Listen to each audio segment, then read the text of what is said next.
கர்த்தரும் இரட்சகருமாகிய இயேசு கிறிஸ்துவின் நாமத்தினாலே பீஸ்ஃபுல் மினிஸ்ட்ரி சார்பாக உங்களை சந்திப்பதில் மிகுந்த மகிழ்ச்சி அடைகிறேன். இன்றைக்கு யார் பெரியவன் என்பதை குறித்து பார்ப்போமா? வானமும் பூமியும் மழை பள்ளத்தாக்கும் வாழ்த்துமே ஆண்டவர் நல்லவர் வல்லவர். வானமும் பூமியும் மழை பள்ளத்தாக்கும் வாழ்த்துமே ஆண்டவர் நல்லவர் வல்லவர். சந்திர சூரியன் சகலமும் வணங்குதே, எந்த நீதயமும் இன்பத்தால் பொங்குதே. ஆனமும் பூமியும் மழை பள்ளத்தாக்கும் வாழ்த்துமே ஆண்டவர் நல்லவர் வல்லவர். நம்முடைய ஆண்டவர் அவர் நல்லவராக வல்லவராக யாவரை காட்டிலும் பெரியவராக சகலத்தையும் செய்கிறவராக காணப்படுகிறார். அந்த ஆண்டவர் நம்முடைய சமூகத்துல நாம் இந்த உலகத்துல யார் பெரியவன் என்று நமக்குள்ளாகவே நாம் திகைத்து காணப்படும் பொழுது அவருடைய வேதத்தின் மூலமாக யார் பெரியவன் என்பதை நமக்கு விளக்கி காண்பிக்கிறார். யோவான் 13ஆம் அதிகாரம் 16ஆம் வசனத்துல ஊழியக்காரன் தன் எஜமானிலும் பெரியவன் அல்ல, அனுப்பப்பட்டவன் தன்னை அனுப்பினவனிலும் பெரியவன் அல்ல என்று சொல்கிறார். ஒரு ஊழியக்காரன் எவ்வாறாக தன்னுடைய எஜமானுக்கு கீழ்ப்படிந்து நடக்க வேண்டும், அவனுடைய சமூகத்துல எல்லா காரியங்களையும் அவர் ஒப்படைத்து விட்டு சென்றாலும் அந்த ஊழியக்காரன் அந்த எஜமானுக்கு கட்டுப்பட்டவனாக சட்ட திட்டங்களுக்கு உட்பட்டவனாக அவனுடைய காரியங்களை அவன் செயல்படுத்தும் பொழுது அவன் அந்த இடத்துல அவனுடைய ஸ்தானத்துல அவன் பெரியவனாக காணப்பட்டாலும் அவனுடைய எஜமானர் அங்கு வந்து அவனை பார்க்கும் பொழுது அவன் எழும்பி நின்று வணக்கம் செலுத்தத்தக்கவனாகத்தான் காணப்படுவான்.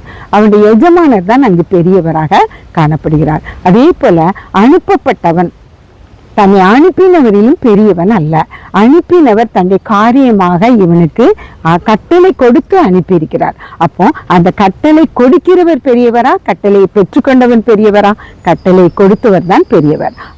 அவ்வாறாக நாம் ஒவ்வொரு காரியங்களையும் இந்த பூமிக்குரிய நம்முடைய காரியங்கள்ல நாம் பார்க்கும் பொழுதும் நம்மிலும் பெரியவர்கள் உண்டு. அந்த பெரியவர்கள் மத்தியில நாம் அவர்களை காட்டிலும் பெரியவர்களாக காட்டிக்கொள்வோமே ஆனால் நம்முடைய வாழ்க்கை சிறப்பாக அமையாது. நமக்கு சந்தோஷமும் சமாதானமும் நம்மிடத்திலே குடியிருக்கவும் செய்யாது. ஈசனானவன் தன் குருவினும் மேற்பட்டவன் அல்ல. மார்க்கு 9ஆம் அதிகாரம் 33 37ஆம் வசனம் வரை இந்த சம்பவம் சொல்லப்பட்டிருக்கிறது. அதாவது ஆண்டவர் தன்னுடைய சீசர்களோடு கூட கப்பர்நகூமுக்கு போய் அங்க ஒரு வீட்டுல அமர்ந்திருக்கிறாரு. அப்போ தன்னுடைய சீசர்களை பார்த்து சொல்றாரு, வர்ற வழியில நீங்க ஒருவருக்கு ஒருவர் தர்க்கம் பண்ணினீங்களே, எதுக்காக தர்க்கம் பண்ணினீங்க அப்படின்னு கேட்கிறாரு. அப்ப அவங்க யாருமே பேசல. அப்ப ஆண்டவர் சொல்றாரு, உங்களுக்குள்ள யார் பெரியவன் என்பதை குறித்து நீங்க பேசுனீங்கல்ல அப்படின்னு கேட்கும்போது அவங்க அமைதியா அப்படி இருக்கிறாங்க.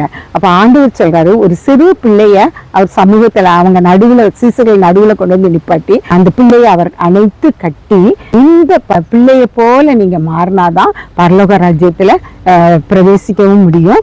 இந்த பிள்ளைய போல நீங்க மாறும் பொழுதுதான் நீங்க பெரியவர்களாக காணப்பட முடியும்.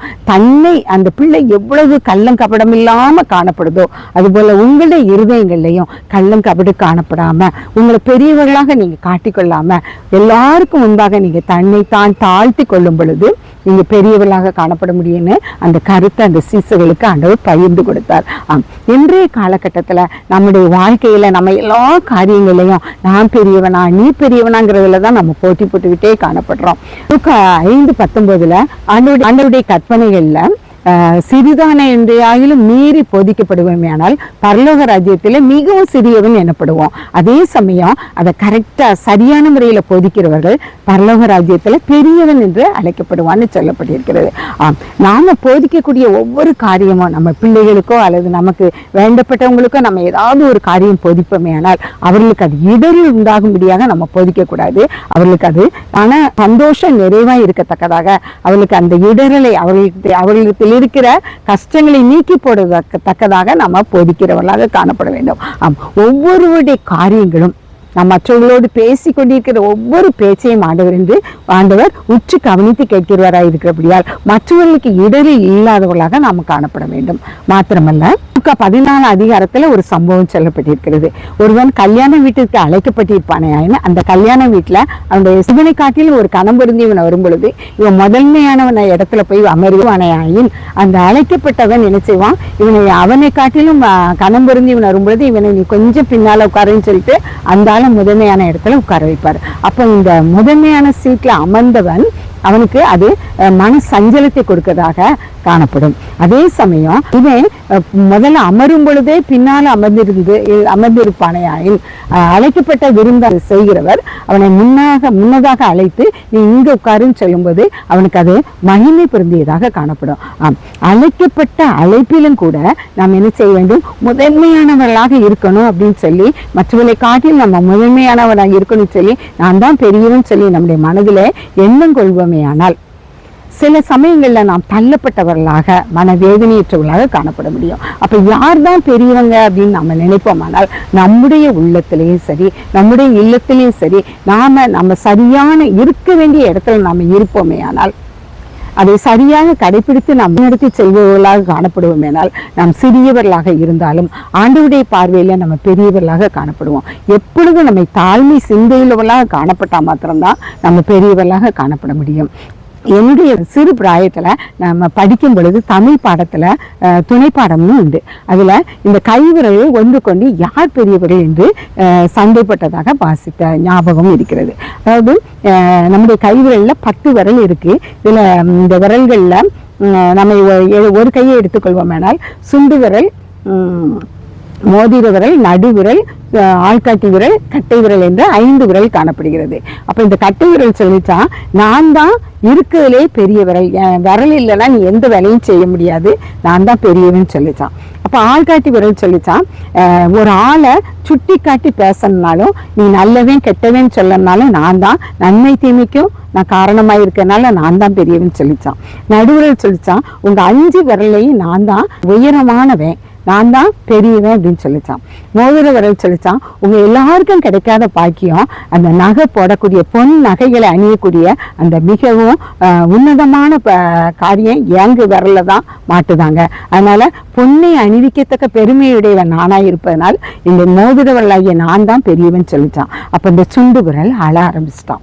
உடனே அடிச்ச எல்லாரும் இப்படி சொல்றாங்களே, நான் என்னத்தை சொல்ல அப்படின்னு அழுதுகிட்டு இருக்கும்போது ஆண்டவர் இந்த சுண்டு விரலுடைய கண்ணீரை பார்த்து சொன்னதாக எப்படி சொன்னார்னா, இந்த 4 விரலை காட்டிலும் நீ தான் முதன்மையானவன், கடவுளையோ அல்லது உனக்கு முன்னானவனை எஜமானனையோ ஒரு நல்ல கனவானையோ நீ வணங்கும் பொழுது உன்னுடைய சுண்டு விரல் தான் என்ன செய்கிறது, முதலாவதாக காணப்படுகிறது. மற்ற எல்லா விரல்களும் உனக்கு பின்னாக தான் காணப்படுகிறது. அதனால சுண்டு விரலை நீ வருத்தப்படாத, சுண்டு விரலை உன்னைதான் கனப்படுத்துறதுல முதன்மையானவங்க நிக்க வைக்கிறதுனால நீ உன்னை சரியான முறையில படைக்கல அப்படின்னு நீ நினைக்க கூடாது, நீ தான் முதன்மையானவன் அப்படின்னு சொல்லி அதை சமாதானப்படுத்தினாராம். அப்போ நாம நம்முடைய வாழ்க்கையில எந்த ஒரு காரியத்திலையும் நான் தான் பெரியவனா இருக்கணும் அப்படின்னு நம்ம நினைக்கிறத விட நம்ம எல்லா காரியத்திலையும் தாழ்மையா இருந்தோமானாலும் அதை குறித்து நாம் வருத்தப்படாமல் எளியவனுக்கும் சிறியவனுக்கும் தான் ஆண்டவர் என்ன செய்கிறாரு, மகிழ்ச்சியையும் சந்தோஷத்தையும் தரக்கூடியவராக அவனை தான் அதிகமா அவர் நேசிக்கிறவராக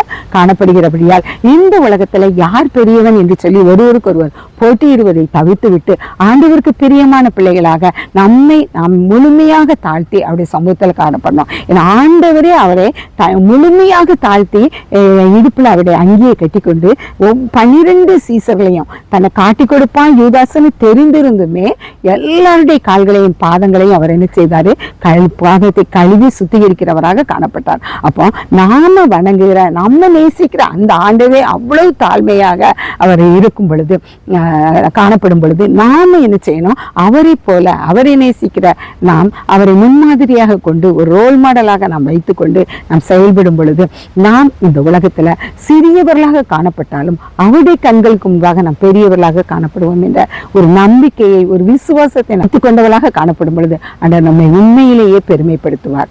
நம்முடைய வாழ்க்கையும் எப்பொழுதும் சந்தோஷமும் சமாதானமாக காணப்படும்.